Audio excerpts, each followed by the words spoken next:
और ये धौली गंगा है, ये विष्णु गंगा है, ये किसकी है?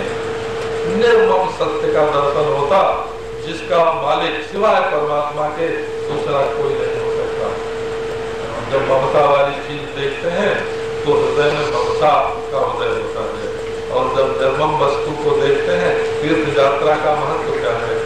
थोड़ी तकलीफ सहने की आदत पड़े, थोड़ी कुटुंब से अलग रहने की आदत पड़े, नारायण थोड़ा संबंधियों से अलग होके, व्यापार से अलग होकर थोड़ा निश्चिंत जीवन व्यतीत करें। अब वहां भी जाते हैं तो फोटो खिंचवाने के लिए जाते हैं फोटो खिंचवाने के लिए जाते हैं, और वहाँ रिश्तेदारों की याद कर करके भगवान को तो भूल जाते हैं, है? हमारी मम्मी के लिए ये चाहिए, हमारी नानी के लिए ये चाहिए, हमारी दादी के लिए ये चाहिए, हमारी परदादी के लिए ये चाहिए। वहाँ भी अपने देह को दिखाने के लिए ही जाते हैं। तो तीर्थ में जाने से, वहाँ स्नान करने से, ममता रहित वस्तुओं के दर्शन से हृदय पवित्र होता है। तब महात्माओं की सेवा होती है, और जब महात्माओं की सेवा होती है तो धीरे धीरे भगवान के बारे में सुनने को मिलता है, और जब सुनने को मिलता है तब श्रद्धा होती है। श्रद्धा माने जो सुने उसमें सत्य की बुद्धि कि ये सच्ची चीज है, उसके बाद उसमें रुचि हो जाती है। अरे भाई ये चीज भी बढ़िया है, क्योंकि मनुष्य चिंता से ग्रस्त रहता है ना, दिन रात चिंता से ग्रस्त रहता है। ये हमारे कई महात्मा लोग क्या करते हैं कि कोई आया, बोले देखो लेट जाओ, शरीर को बिल्कुल ढीला छोड़ दो, तो काम करते करते तो शरीर कड़ा हो जाता है, जब ढीला छोड़ते हैं तो थोड़ा आराम मिलता है। फिर बोले देखो मन जहाँ जो करता है, जहाँ जाता है जाने दो, तुम सिर्फ देखते रहो। तो मन में जो चिंता का बोझ होता है वो कम हो जाता है, तो थोड़ा सुख मिलता है। तो बोले वो योगा करने में तो बड़ा सुख है। तो ये अपने मन को जब फिक्र से रहित करते हैं ना, रुचि हो जाती है, हमारे रस आता है, स्वाद आता है। एक आदमी है, तो उसको पहले खाना नहीं खाता था, दूध नहीं खाता था, दूध नहीं पीता था। अब तो बड़ा हो गया है, हमारे सामने पैदा हुआ था, तो दूध नहीं पीता। उसको धीरे धीरे तरह तरह के बहाने करके जब दूध पिलाया गया, तो 2-3 महीने 4 महीने के बाद दूध में इतनी रुचि हो गई, इतना रस आ गया कि अब उसको तो दूध के सिवाय दूसरी कोई चीज अच्छी न लगे। आप सुन के देखिए तो नारायण भगवान की कथा में इतना रस है, इतनी रोचक है, हर लगे न फिट करे रंग चौका।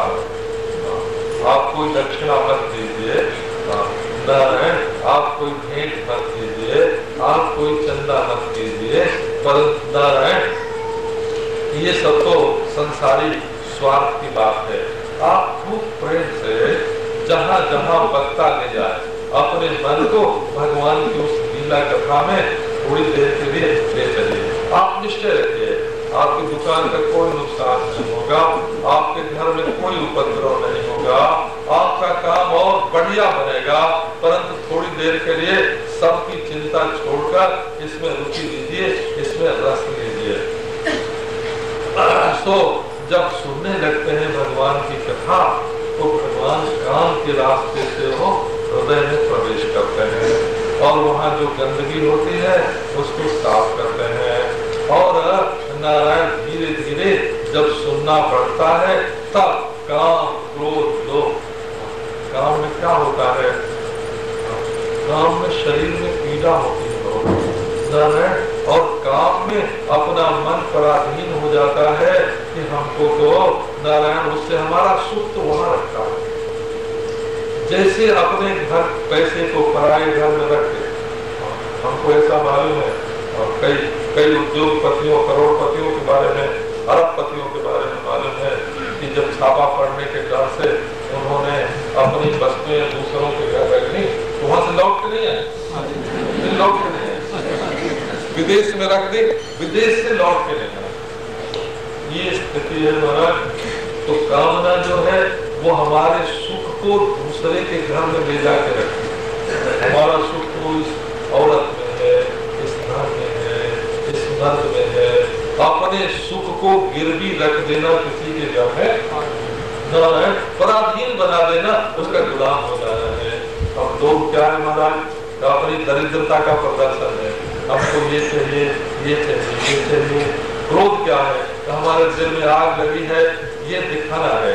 तो जब हम भगवान का स्मरण करते हैं तो हमारे मन में काम की आंधी नहीं आती, लोभ की बाढ़ नहीं आती, क्रोध की आग नहीं आती, वो जलती, हमारा हृदय शांत हो जाता है।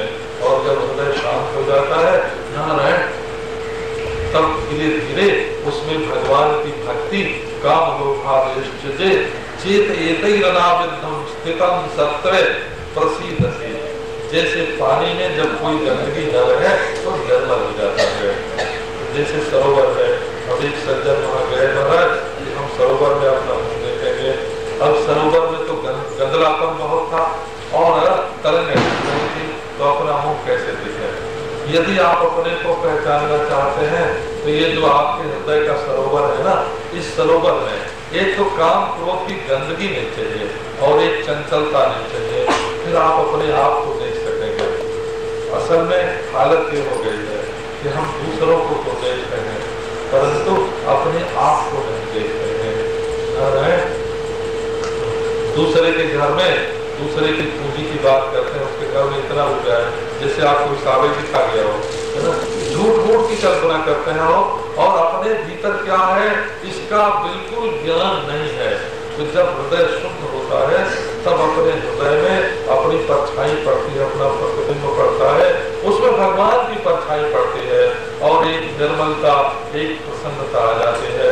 और इस तरह महाराज जब मन में निर्मलता प्रसन्नता आती है तब ये जो हम जगह जगह आसक्त हो जाते हैं, चिपक जाते हैं, हमको ये चाहिए, हमको ये चाहिए, और इसके बिना हम नहीं रह सकते।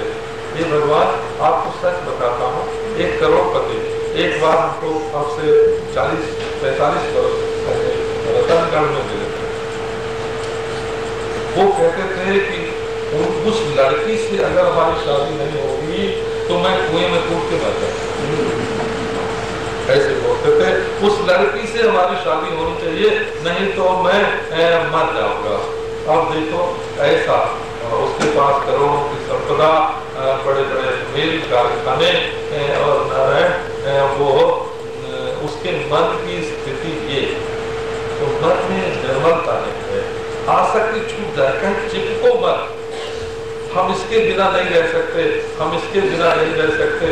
बस जहां तुमने अपने को जोड़ा कि इसके बिना नहीं रह सकते, वही चीज तुमको गुलाम बना के, पराधीन बना के और सबसे ज्यादा दुख देगी।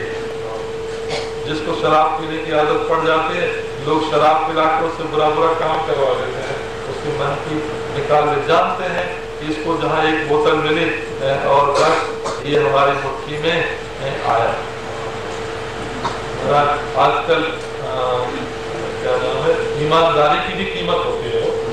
और हमको एक ने बताया कितना रिश्वत देंगे तो इनकी ईमानदारी देख सकते।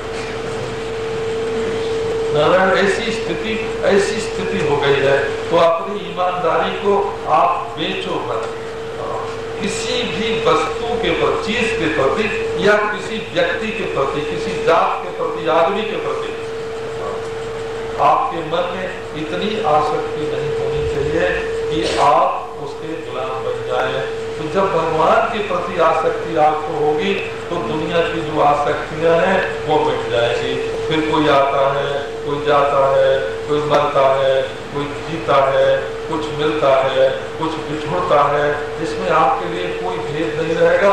हर समय आप हर हालत में खुश रहने लगेंगे, आपका मन निर्मल और प्रसन्न हो जाएगा। एवं प्रसन्न मनसो भगवत भक्ति योगिता भगवत तत्व विज्ञानम मुक्त संगस्य जायते। जब आपके जीवन में कहीं आसक्ति नहीं रहेगी तब आप पहचान जाएंगे कि बिना आसक्ति में हमको गुण बुद्धि हो जाती है। जिससे हमारे मन में आसक्ति होती है, मोहब्बत हो जाती है, उसमें गुण ही गुण दिखते हैं। और जिससे नफरत हो जाती है, दुश्मनी हो जाती है, उसमें दोष ही दोष दिखते हैं। तो असल में किसी चीज में गुण नहीं होते, हमारा प्रेम उसमें गुण दिखाता है। किसी चीज में दोष नहीं होते, हमारी जो नफरत है, दुश्मनी है, द्वेष है, वो उसमें दोष दिखाता है। तो आपको ये सोचना चाहिए कि हमारा हृदय इससे इतनी नफरत या इतनी मोहब्बत करके इसके साथ फंस क्यों रहा है। तो जब कहीं फंसता नहीं है, चित्त निर्मल होता है, उस समय सब चीज इसको भगवान दिखती हो। भगवत तत्व विज्ञान मुक्त संघर्ष से जा रहे थे, फिर तो दुनिया में न कोई अच्छा है न बुरा है, सबके साथ सद्भाव है, सबके साथ एक रास्ता है, जन्म और मरण एक साथ है, मेरे एक साथ समान है, मिलना और बिछुड़ना ये दोनों जो है एक समान है, मिलना और बिछुड़ना तत्व विज्ञान हो जाता है।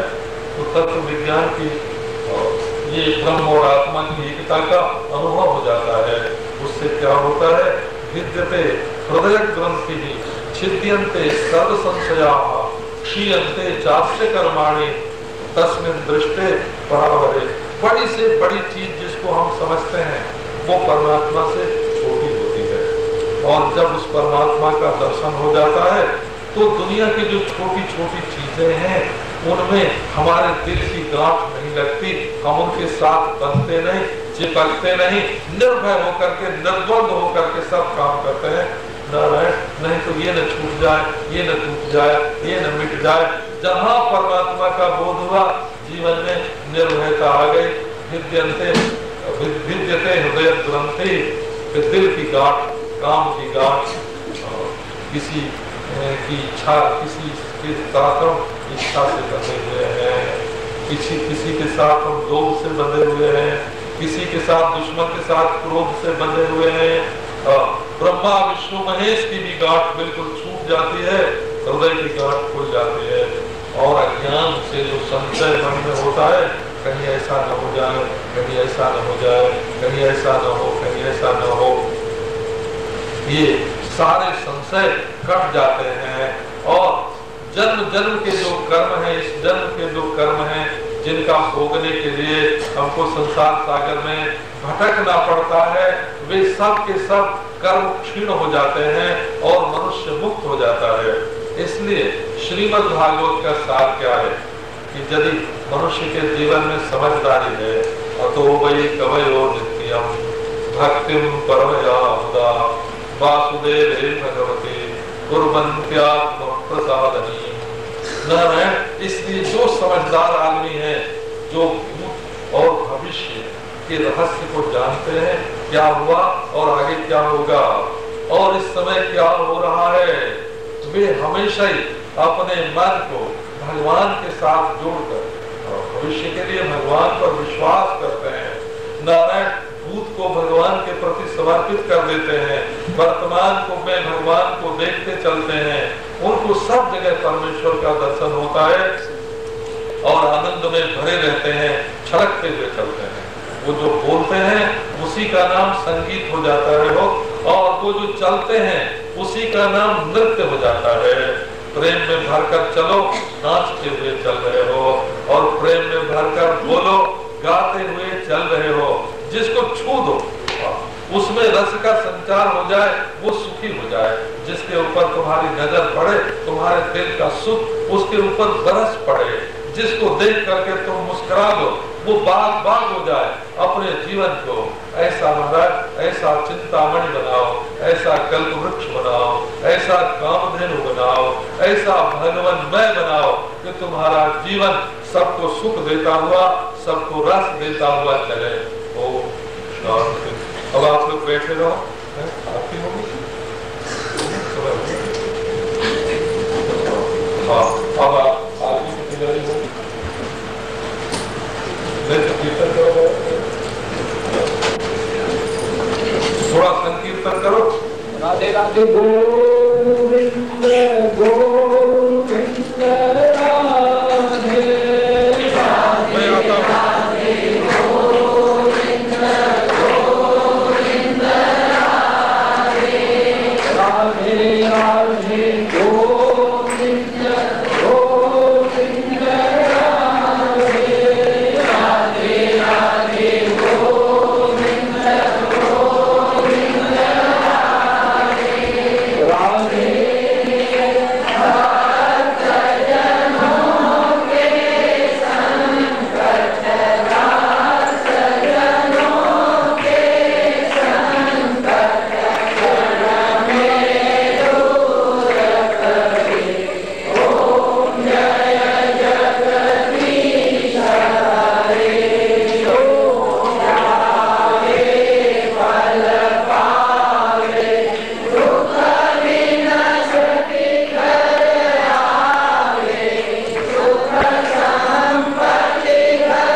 Vande